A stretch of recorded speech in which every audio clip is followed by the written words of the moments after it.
We're now giving 12-year-olds a drug whose story starts with a lizard venom. The whole family, Ozempic, Wegovy, Mounjaro, traces back to a molecule found in a venomous lizard from the American deserts. Last year, American doctors wrote nearly 6 times as many of these prescriptions for teens and young adults as they did in 2020. Before we call this reckless or call it settled science, let's read what the trials actually found. I'm Dr. Amin Hedayat. I'm a triple board certified physician and an assistant clinical professor. If you want the evidence without the hype, that's what I do here every week. Subscribing keeps it in your feed. Let me take you back to where this started. The Gila monster has a strange talent that caught a scientist's eye. It barely eats, 3 or 4 meals a year, with months of nothing in between. When a Gila monster finally eats, the body wakes the pancreas up, handles the flood of food, then lets it all go quiet again for a season. Most animals can't do that. This one does it on purpose and with strategy. In the 1990s, a scientist in the Bronx, New York, got curious about how. His name was Dr. John Eng. He worked at a Veterans Affairs hospital in New York studying the chemistry of animal venoms. In 1992, he pulled a single molecule out of Gila monster's venom and named it Exendin-4. He published it that year in the Journal of Biological Chemistry. Here's why it mattered. Your own gut makes a hormone called GLP-1 that stands for glucagon-like peptide 1. A hormone is just a chemical messenger that travels through your blood. GLP-1 does 2 useful things after you eat. It tells your pancreas to release insulin, which pulls sugar out of your blood. And it tells your brain you're full. It's an important hormone. The problem is it dies fast. Your body chews up natural GLP-1 in about 2 minutes. Scientists tried to turn it into a medicine and kept hitting the wall. 2 minutes isn't a marketable drug for sustainable weight loss. The lizard's version didn't have that flaw. Exendin-4 acted like human GLP-1, and it shared about half of its structure. But it stayed active for hours instead of minutes. Eng gave it to a diabetic mice. Their blood sugar dropped, and it stayed down.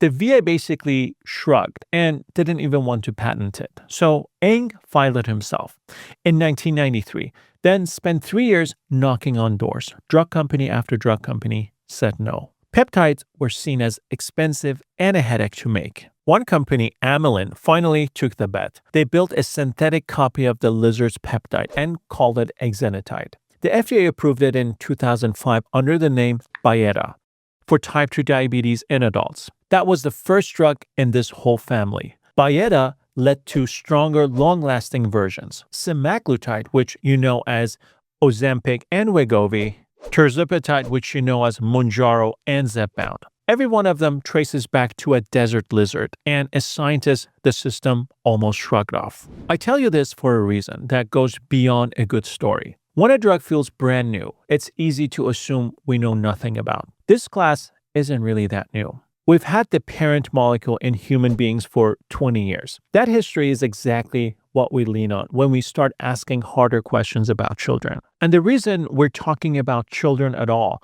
starts with a disease that quietly changed its name. When I trained, type 2 diabetes still had a nickname you might remember. Adult onset diabetes. That's what some of the textbooks called it because it showed up in middle age. Kids got type 1, the autoimmune kind, where the body attacks its own insulin cells. Adults got type 2, the kind tied to weight and insulin resistance. Insulin resistance means the body still makes insulin, but stops listening to it. That line held for decades. Then it broke. Type 2 diabetes started showing up in teenagers, then in kids younger than teenagers. The nickname disappeared quietly from the textbooks. We don't say adult onset anymore. And the version that shows up in children isn't a milder copy of the adult disease. It's actually much worse. We learned exactly how much worse from a trial called Today, run by the Today Study Group and published in the New England Journal of Medicine in 2012. Researchers took 699 young patients ages 10 to 17,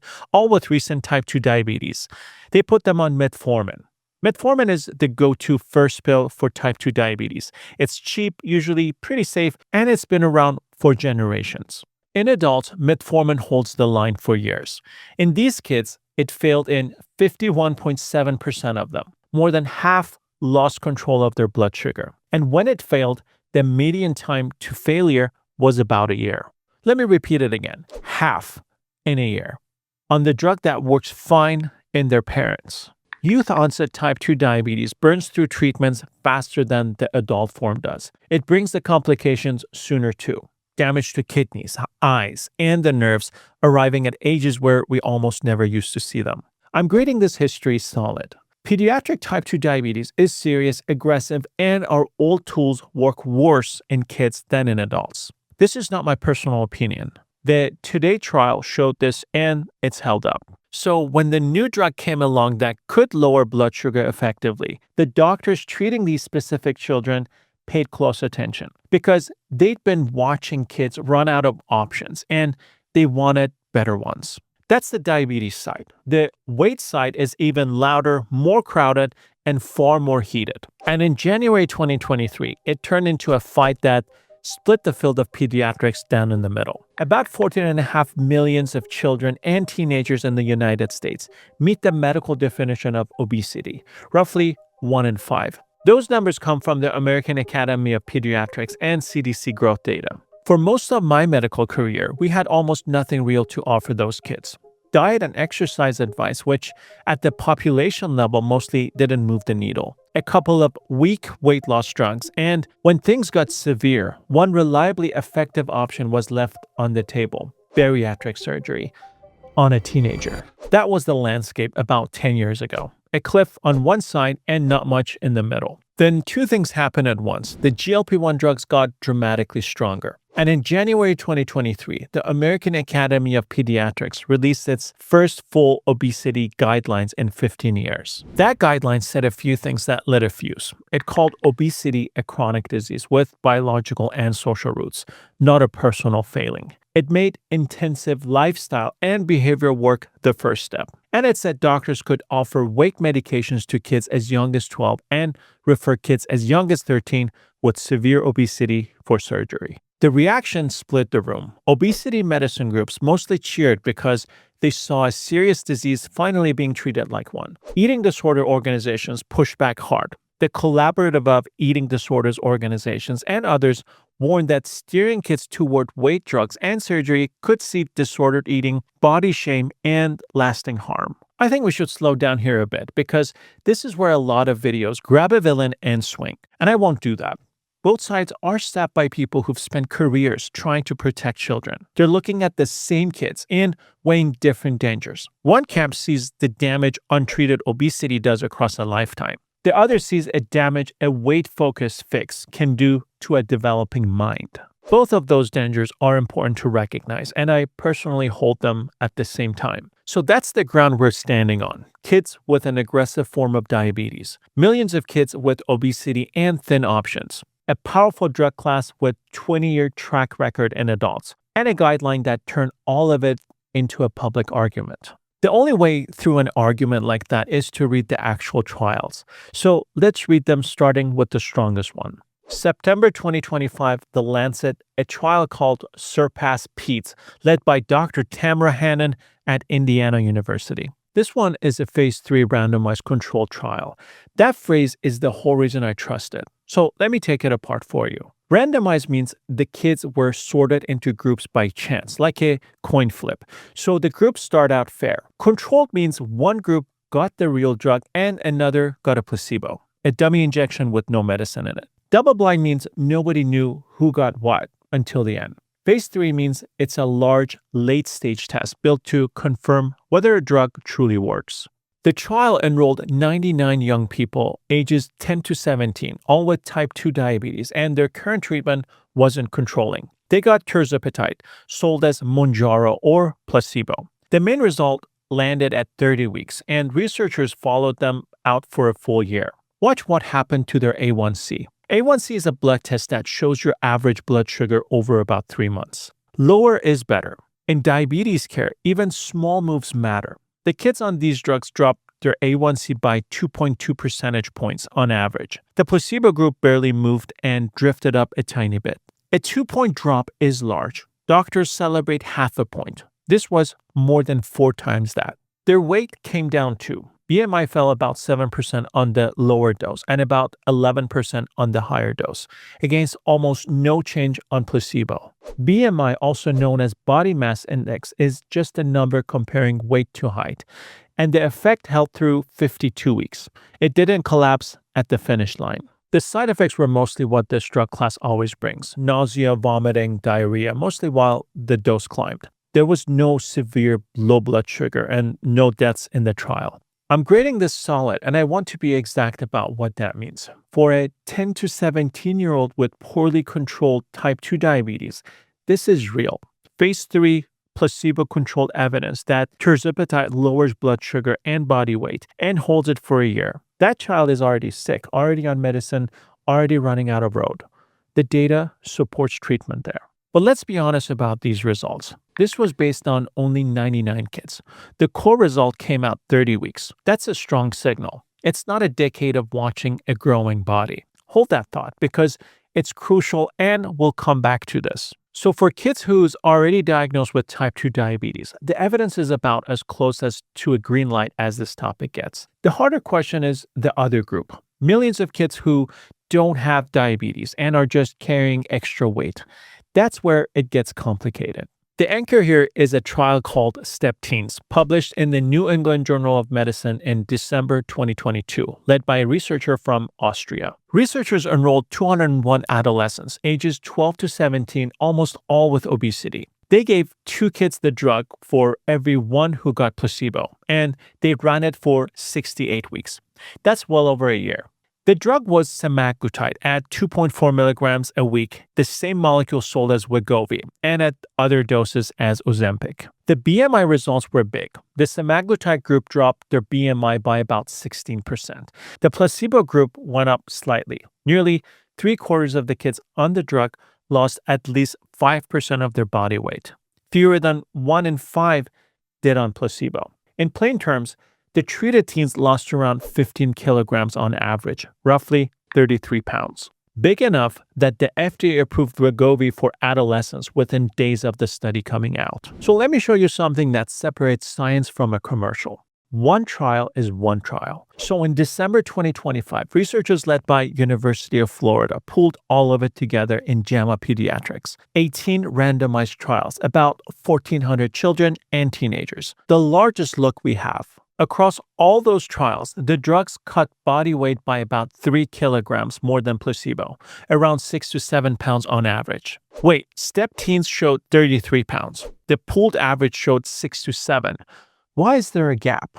Because the pooled number folds in everything. Older, weaker drugs in this class, shorter trials, lower doses, kids who stopped early.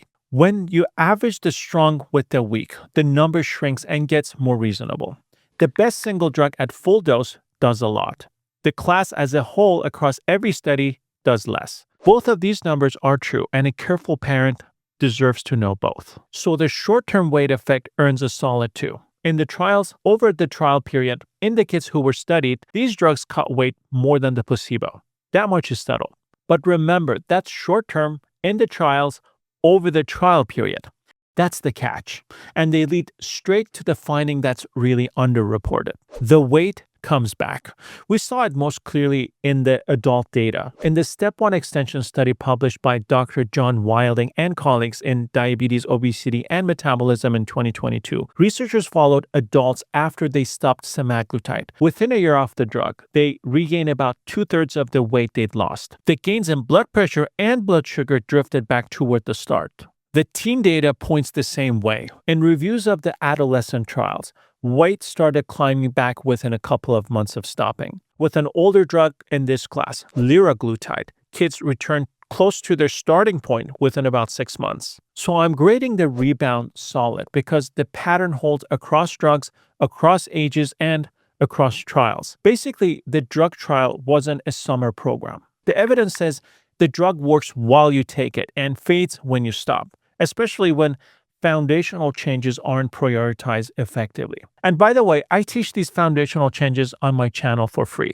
There's a reason the weight fights its way back, and it isn't weak character. When you lose a lot of weight, your body reads it as a threat and shifts your hormones to pull you back. A 2011 study in the New England Journal of Medicine, led by Dr. Priya Sumitran, followed 50 people who lost weight on a strict diet. A full year later, their hunger hormone still hadn't reset.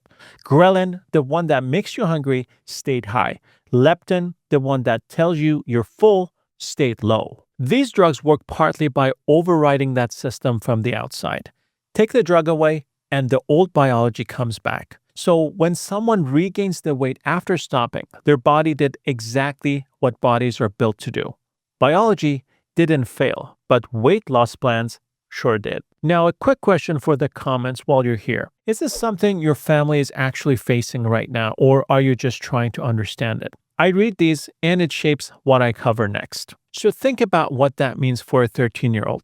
This can't be just a season of shots and obesity cure. This is potentially years of weekly injection running through the exact window when the body, the bones, and the kid's whole relationship with food are still being built. This is a critical time for a kid, so benefits and harm ratio has to be carefully evaluated. I'm not telling you that's wrong. For a chronic condition, a long-term treatment can make sense, the same way we treat asthma or high blood pressure for years without a second thought. What I'm telling you is that weight loss number sitting alone in an ad hides the size of the commitment. And the honest truth is that we have very little data on what a decade of this looks like in someone who started at 12. Which brings us to the question every parent actually came here for.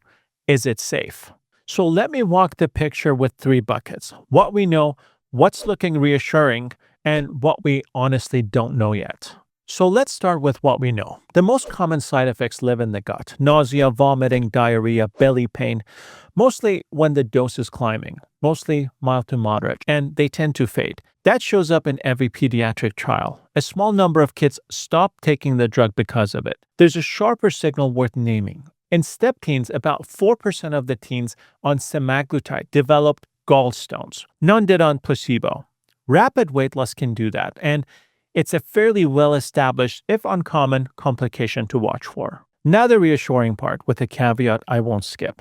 Going in, there was a real fear that these drugs might worsen mental health in kids, that they might raise depression or suicidal thoughts. A team of researchers looked straight at that in the JAMA Pediatrics analysis I mentioned, across 18 trials and about 1,400 kids. They found no significant increase in suicidal ideation, suicidal behavior, or depression compared with placebo. I'm grading the mental health picture emerging, not solid. The signal so far is reassuring, which matters. But these trials were short. The median was around 6 months. I can tell you the drug didn't spike those risks over that window. I can tell you what 5 years looks like, because that study doesn't exist yet. People who take these drugs describe something interesting. They call it quieting the food noise.